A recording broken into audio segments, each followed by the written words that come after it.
12절을 먼저 보시면 무릇 율법 없이 범죄한 자는 또한 율법 없이 망하고 무릇 율법이 있고 범죄한 자는 율법으로 말미암아 심판을 받으리라 그랬습니다.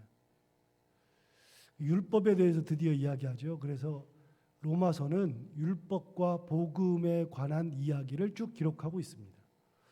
사도 바울은 로마의 교회에는 가본 적이 없고 로마 교인들을 만나본 적도 없고 로마 교회를 개척한 적이 없기 때문에 편지를 쓰는 것이 웃기는 것 같지만 당대에는 우리 목회자라고 하는 개념이 없으니까 얼마든지 쓸 수 있었죠. 그러나 서로 만나보지 못한 사람들에게 편지를 쓰는 겁니다. 그러면 무슨 내용으로 편지를 쓰는가 하면 대부분이 율법과 복음이라는 것이 무엇이냐라고 하는 것을 가지고 쓰는 겁니다. 그래서 끊임없이 이제 율법의 이야기를 하게 되죠. 이제 드디어 이제 율법 얘기를 이제 하기 시작하는 겁니다.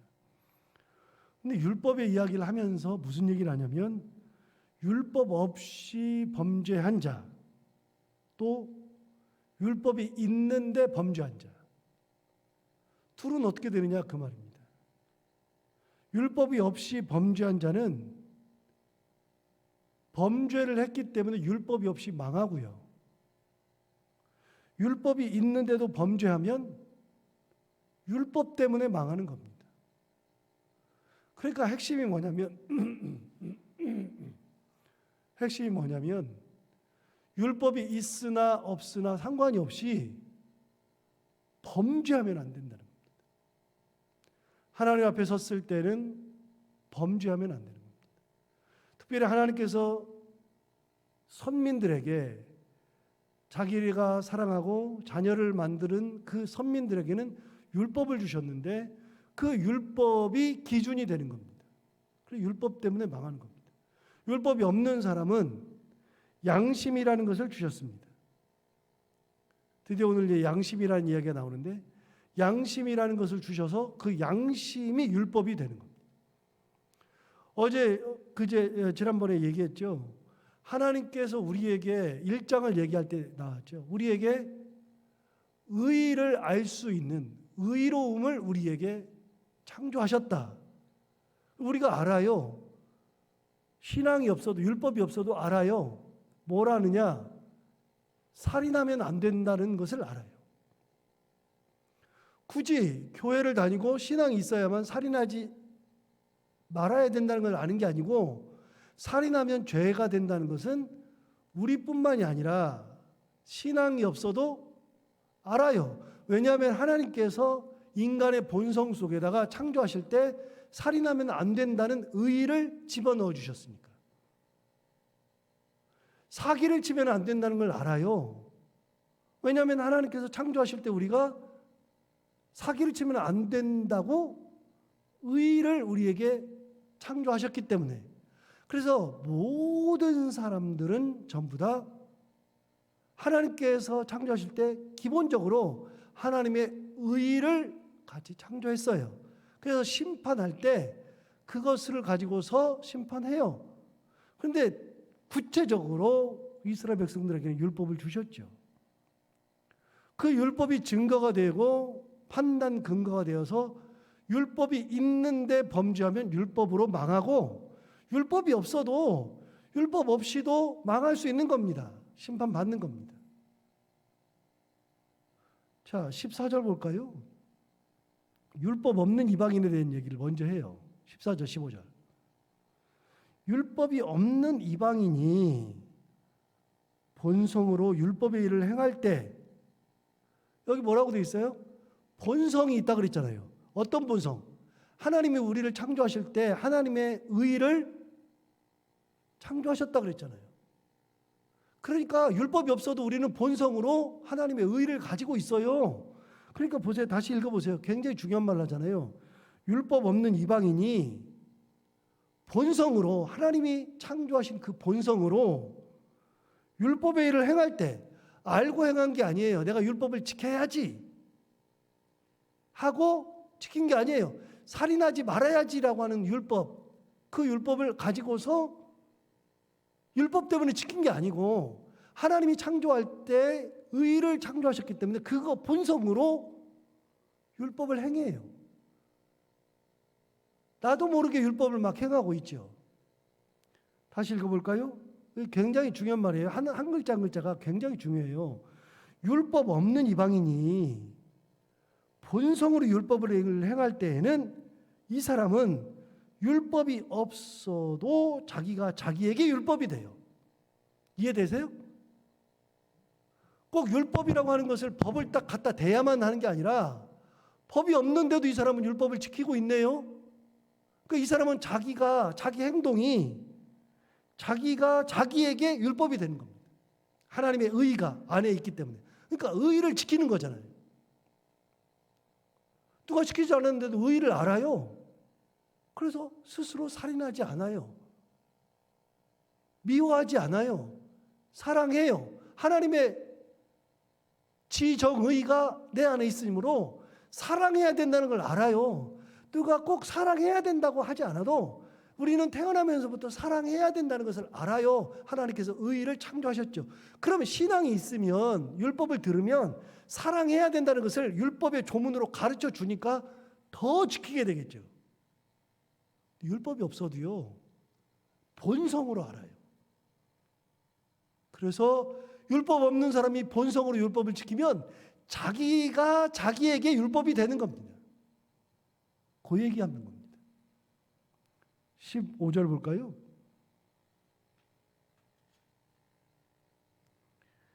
이런 이들은 그 양심이 증거가 되어 그 생각들이 서로 혹은 고발하며 혹은 변명하며 그 마음에 새긴 율법 행위를 나타내느니라. 이게 굉장히 어려워요. 이 15절 알기가 어려워서요. 제가 공동번역 성서를 그대로 적어왔어요. 이 15절 내용을.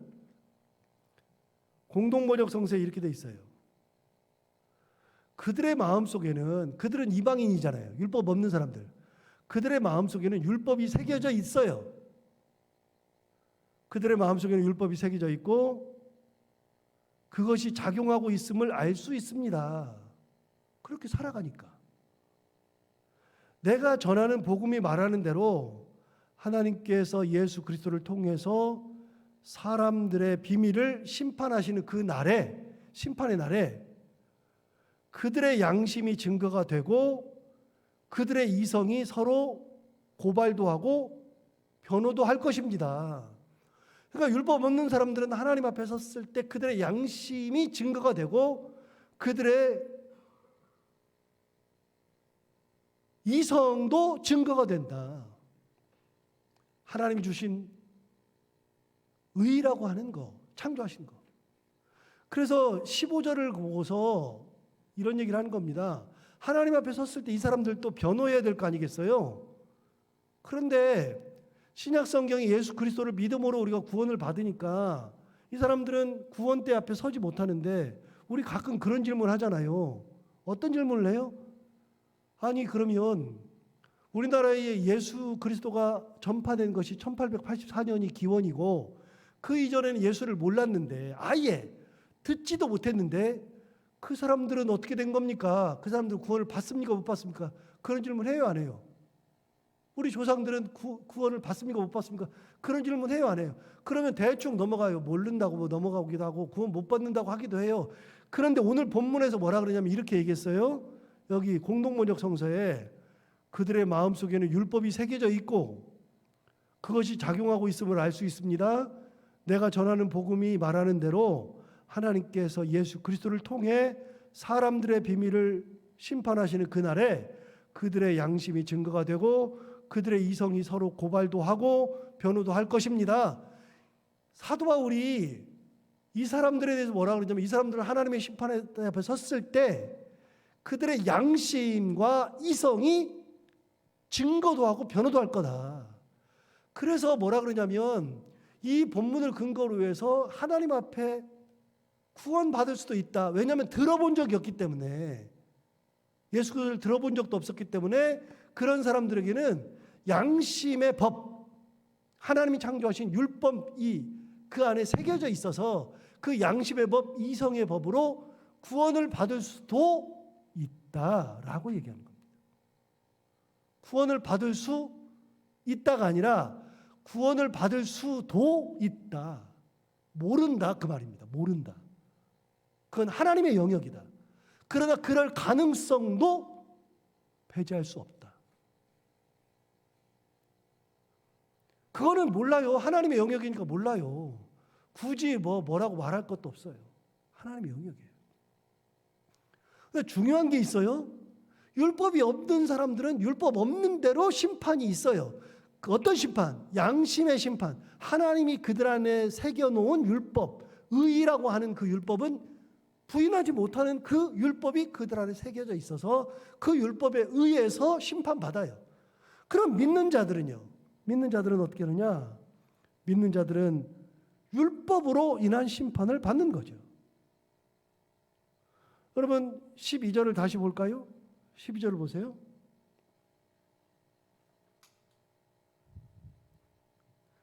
무릇 율법 없이 범죄한 자는 또한 율법 없이 망하고 무릇 율법이 있고 범죄한 자는 율법으로 말미암아 심판을 받으리라. 율법이 있는 자들은요, 진짜 이 사람들은 양심 그런 걸 따질 필요가 없어요. 말씀으로 받았으니까 그 말씀대로 심판하시는 거예요, 하나님께서. 율법으로. 지금 여러분 하나 기억하셔야 돼요.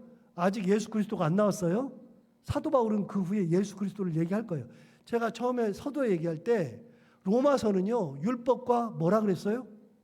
복음에 관련된 얘기. 율법은 율법의 조문에 의해서 우리가 심판대 앞에 서야 되지만 복음은 율법에 의해서가 아니라 예수 그리스도의 은혜에 의해서 심판대 앞에 서는 거니까 완전히 차원이 달라지는 거예요. 구약의 구원과 신약의 구원은 차원이 달라지는 거예요. 완전히. 복음은 달라지는 거예요. 그래서 복음 얘기는 아직 시작도 안 했어요. 예수 그리스도 얘기는 아직 나오지도 않았어요. 이제 나올 거예요. 곧 나올 건데 율법을 가진 사람들이 어떻게 하나님 앞에 서느냐? 율법을 가지고 있는 사람들은 율법으로 심판을 받아요. 그럼 여러분, 이 놀라운 게 있어요. 율법은 우리가 하나님께서 주신 율법을 다 지킬 수 있다, 없다? 못 지킨다. 불가능하다. 율법의 조문에 의해서 심판을 받아요. 그러니까 여러분 중요한 게 있어요. 13절이 굉장히 중요한 것이에요. 13절에 뭐라고 하느냐? 하나님 앞에서는 율법을 듣는 자가 의인이 아니요 오직 율법을 행하는 자라야 의롭다 하심을 얻는다. 여러분 하나님 앞에서의 의인은 율법을 듣고 알고 하는 사람들이 의인이 아니에요. 누가 의인이에요? 들은 대로 행하는 자. 그대로 살아가는 사람. 율법에 의해서 심판대 앞에 서는 사람들은요, 율법대로 살아야 돼.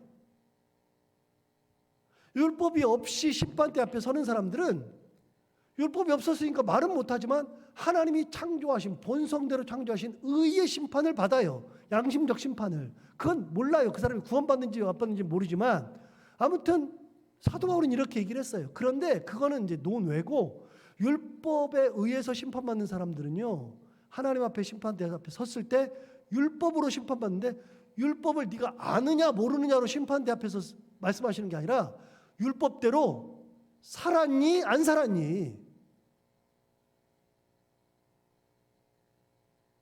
율법을 아는 게 중요한 게 아니라 사는 게 중요한 거예요. 성경은 이런 얘기를 하는 게 많아요. 야고보서 1장 22절에 보면 이렇게 돼 있어요. 너희는 말씀을 행하는 자가 되고 듣기만 하여 자신을 속이는 자가 되지 말라. 야고보서 1장 22절 말씀이에요. 율법을 어떤 사람 되라고요? 율법을 행하는 자가 되어라. 말씀을 행하는 자가 되어라. 듣기만 하는 자가 되지 말아라. 2장 17절에는 이렇게 얘기했어요. 이와 같이 행함이 없는 믿음은 그 자체가 죽은 것이라. 여러분 믿음이라고 하는 것을 우리가 알아요.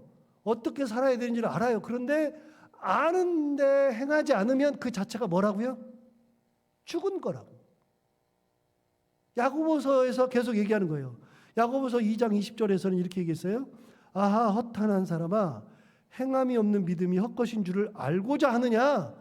계속해서 야고보는 계속 말씀하는 게 뭐냐면 행함이 없는 믿음은 죽은 거다. 허탄한 것이다. 야고보서 2장 26절, 영혼 없는 몸이 죽은 것 같이 행함이 없는 믿음은 죽은 것이니라. 행함이 없으면 죽는 거예요. 13절 다시 볼까요? 13절에 이렇게 얘기했어요.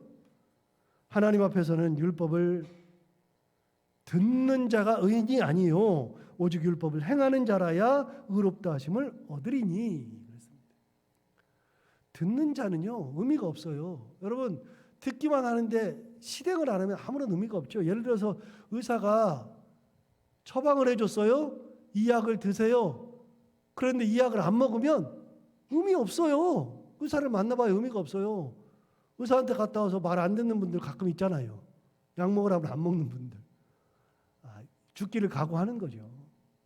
잘못되기를 각오하는 거죠. 전문가가 처방해 주는 것을 그대로 듣는 거 아니에요? 하나님께서 우리에게 처방해 주신 게 뭐예요? 그대로 살아라. 이게 처방전 아니에요? 그런데 그대로 안 살아요. 그럼 의미가 없죠. 의미가. 율법이 있는 사람들은 율법대로 살아야 돼요. 하나님 앞에 갔을 때. 자, 이제 17절 보시면 아주 재밌는 얘기를 해요. 자, 17절에 보면 그 위에 제목이 있는데 제목이 뭐라고 돼 있죠? 유대인과 율법이라고 돼 있어요. 율법. 율법 얘기를 계속 하고 있어요. 사도 바울이 율법 얘기를 일부러 지금 하고 있어요.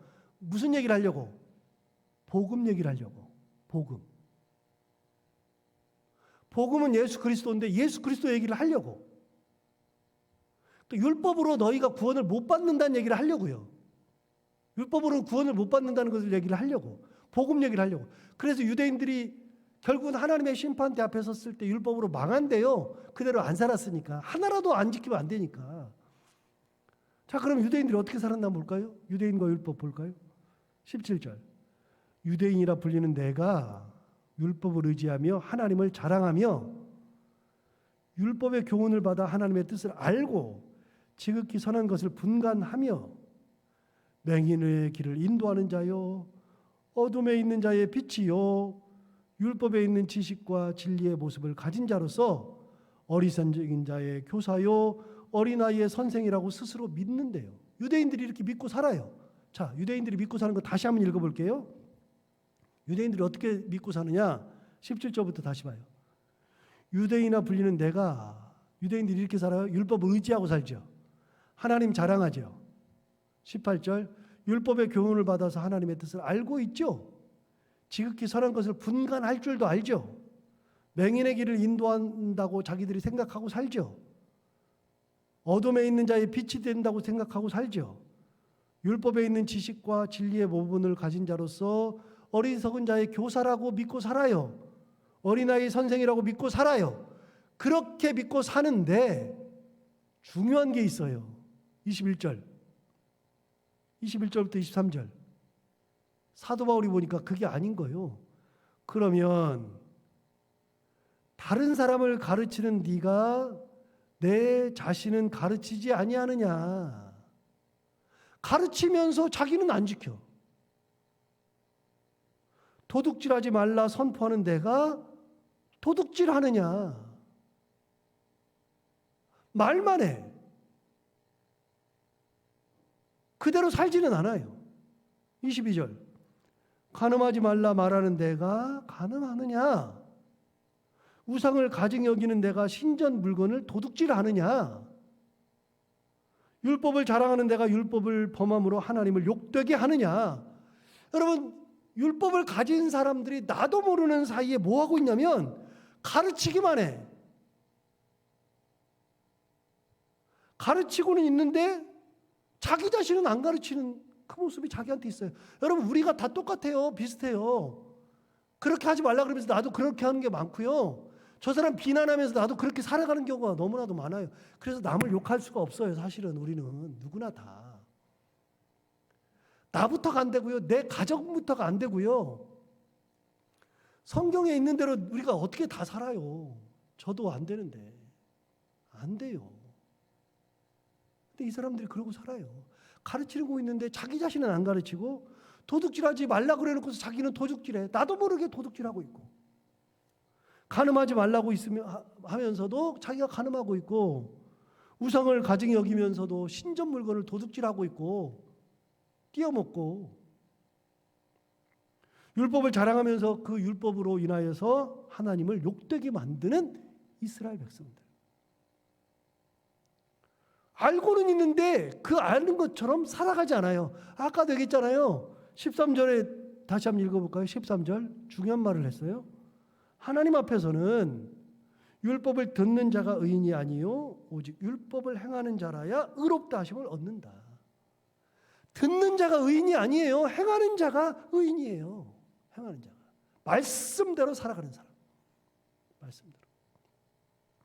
율법을 가지고 있는 게 뭐 대단한 게 아니라요. 율법을 가지고 있으면 그 법을 지키고 살아야 돼요. 하나님이 지키라 하셨으므로. 그래서 이스라엘 백성들은요, 율법을 가진 사람들은 말만 하는 유대인, 자랑만 하는 유대인, 지적만 하는 유대인.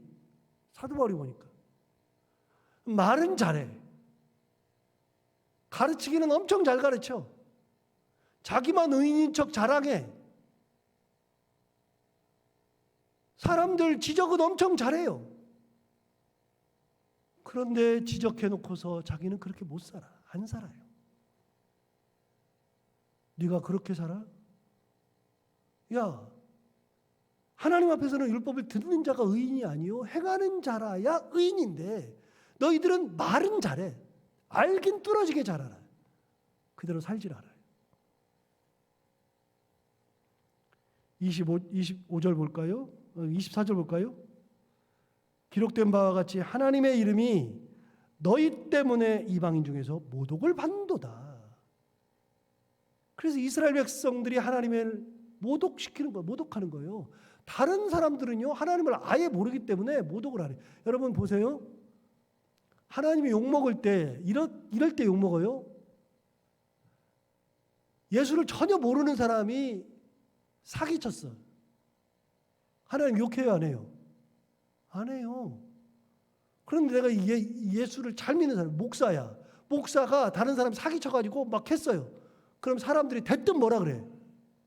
저게 예수 믿는 사람이야? 하나님이 살아계시기는 해? 하나님이 살아계셔? 살아계시는데 목사가 저짓해? 당장 나온다니까요? 여러분, 모독은, 하나님을 모독하는 거는요, 일반인들이 모독하는 게 아니에요. 누가 하는 거예요? 예수 믿는 사람들이, 하나님의 아들들이, 자녀들이 하나님을 모독하는 거예요. 당대에 하나님을 모독한 사람들은요, 이스라엘 백성들이에요. 그대로 안 사니까. 그래서 이렇게 얘기한 거예요. 24절 다시 보세요. 기록된 바와 같이 하나님의 이름이 너희 때문에 이방인 중에서 모독을 받는도다. 너희들 때문에 받는다. 율법 때문에. 25절. 네가 율법을 행하면 할례가 유익하나 만일 율법을 범하면 내 할례는 무할례가 되느니라. 그러니까 핵심이 뭐냐면요, 할례 무할례가 아니라 율법을 행하는 자가 할례자요, 율법을 행하지 않으면 무할례자라는 거예요. 너네 맨날 할례 해야 된다고 하지, 사도 바울은요, 할례 때문에 이가 갈리는 사람이거든요. 징글징글하거든요. 할례라 그러면 할례 때문에 죽을 고비 엄청 넘기고요. 뭐 예루살렘 회의도 했고요. 우리 뭐 사도행전 했으니까 다 알죠. 결국은 할례 때문에 죽음의 길을 가는 거예요. 할례 안 한다 그래가지고, 하지 않아도 된다 그래가지고. 사도 바울은 할례라 그러면 이가 갈리는 사람인데 뭐라 그래요? 율법을 행하는 사람이 할례자지. 그래서 중요한 게 있어요. 율법을 행하는 자가 돼야 된다. 말씀대로 살아가야 된다.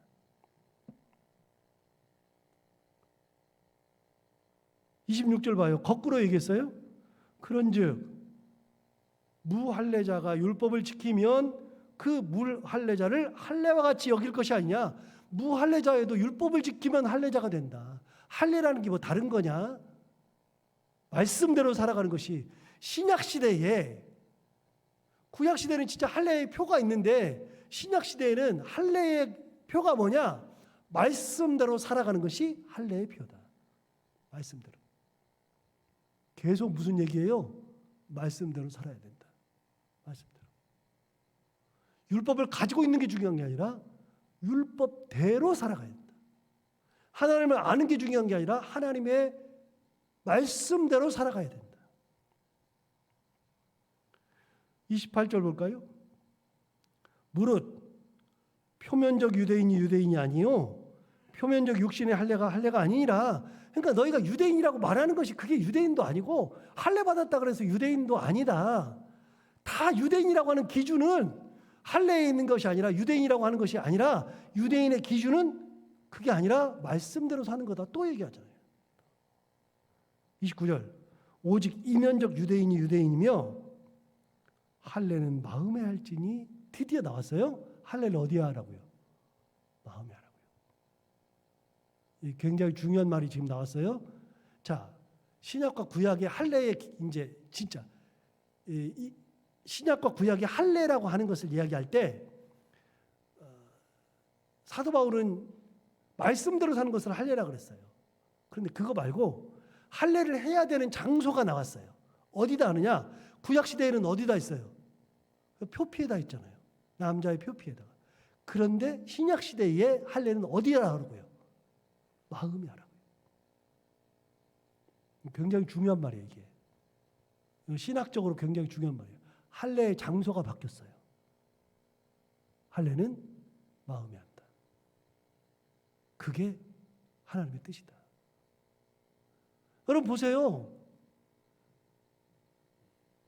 이집트에 가면 알렉산드리아라고 있는데 그 알렉산드리아에 콥틱 교인들이 살아요. 그 콥틱 교인들이 이집트 내에 10%가 되는데 그 10%가 이집트 경제의 90%를 쥐고 흔들어요. 그래서 이집트는요, 이슬람 국가인데 콥틱 교인들을 못 건드려요. 건드리면 그 사람들이 어떻게 하냐면요, 경제를 딱 쥐고 돈을 안 써요. 안 풀어요. 그러면 국가 경제가 마비돼요. 그래서 지난번에 무바라크 죽은 다음에 그 무바라크가 38년 동안 철권 통치하다가 죽은 다음에 무바라크 다음에 대통령이 나와서 그 사람이 콥틱 교인들을 막 핍박했잖아요. 왜냐하면 그 사람은 이슬람 근본주의니까 대통령이 콥틱 교인들을 막 핍박했어요. 콥틱 교인들을 죽이기도 하고 그랬어요. 그러니까 콥틱 교인들이 막 여기저기서 죽어갔어요. 그때 콥틱 교인들이요, 자기들이 가지고 있는 이 이집트 경제의 돈을 딱 틀어쥐었다고요. 틀어쥐는 순간에 어떻게 됐냐면 그 순간에 이집트 경제가 폭망했어요. 완전히 딱 섰어요. 서니까 돈은 안 돌고 그러니까 돈을 돌게 하려고 대통령이 뭐 했느냐? 두 가지를 건드렸는데 첫 번째는 빵값을 올렸어요. 두 번째는 버스비를 올렸어요. 이거는요, 무바라크가 38년 동안 철권 통치할 때 그때 다른 거는 다 올랐는데 빵값하고 차비는 안 올렸거든요. 빵이요, 얼마나 썼냐면 이렇게 많은 빵이 한 20원이면 돼요. 20원. 그러니까 쉽게 말하면 너희는 다른 거는 안 가져도 굶어 죽게는 안 하겠다. 그렇게 했는데 갑자기 그거를 막 100원, 200원 올리니까 돈이 안 도니까요. 국가가 돈을 가져야 되는데 콥틱 교회가 가지고 있으니까. 결국은 어떻게 되느냐. 그 사람 1년도 안 돼서 실각했어요. 다음 대통령 나오자마자 뭐부터 했는지 아세요? 콥틱 교회에 교황을 불러다가 자리에 앉혀놓고 이러지 말자 휴전하고 콥틱 교인들한테 다 풀어줬어요. 그랬더니 콥틱 교인이 그때서야 돈을 풀면서 이집트 경제가 돌아갔거든요. 대단한 사람들이에요. 콥틱 교인들이. 기독교인들인데. 그 콥틱 교인들이 어떻게 하느냐면요, 애가 태어나면 여기다가 십자가를 딱 새겨버려요. 애가 태어날 때. 더한 사람은요, 여기다가도 십자가를 해요. 여기다가. 그래서 아이가 십자가를 2개를 가지고 있어요. 2개를 가지고 있는 집안은 진짜 신실한 아버지. 하나만 있으면 괜찮은 아버지. 안 하는 사람도 있어요. 그런데 여러분 이렇게 했는데 이런 사람들이 배교를 거의 안 해요. 왜요? 이 사람들은 딱 손만 보면 아는데 너 기독교인지 다 아는데 쉽게 못해요. 그런데 그런 사람들도요 배교한다니까요. 십자가를 여기다 달고 다니면은, 여기다 쓰고 다니면은 배교가 안 돼요? 별짓을 해도 배교는 다 해요. 그런데 누가 안 하느냐? 마음에 예수 그리스도의 은혜가 꽉 차 있어서 그것 때문에 내가 옴짝달싹 못하는, 주님 앞에 매여 있는 사람, 주님을 정말 사랑하는 사람은 배교가 안 되는 거예요. 사도 바울이 뭐라 그래요? 할례를 거기다 받지 말고 이제부터는 어디다 받아라? 마음에 받아라. 마음에. 그게 진짜다.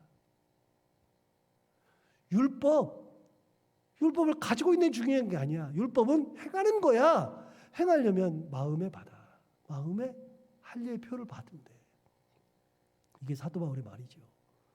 여러분, 사도 바울은 계속해서 율법을 얘기하면서 이제 곧 있으면 이제 복음이 나오는데 계속 나와요. 율법은 가지는 게 아니라 행함이다. 그게 의다. 오늘 사도 바울의 말처럼 우리가 신앙생활하면서 우리에게 주신 하나님의 말씀대로 살아가는 믿음의 삶을 살아갈 수 있기를 바랍니다. 기도하겠습니다. 하나님 아버지 감사합니다. 오늘도 귀한 말씀으로 은혜 주셔서 감사합니다. 이 말씀대로 사도 바울의 그 이야기처럼 우리가 말씀을 열심히 듣고 알고 하는 것보다도 더 중요한 말씀대로 살아갈 수 있는 그런 은혜, 하나님만 바라보고 살아가는 그런 은혜가 저희들에게 있게 하여 주시고, 마음의 할례를 하고 하나님을 온전히 바라보며 살아가게 우리의 삶을 인도하여 주옵소서. 오늘도 하루를 살아갈 때 이 말씀을 기억하며 살게 하여 주옵시고, 해야 되는 것들을 기쁨으로 감당하고 만나는 이들과 함께 웃고 행복한 하루가 되게 하여 주옵소서. 예수님 이름으로 기도하옵나이다.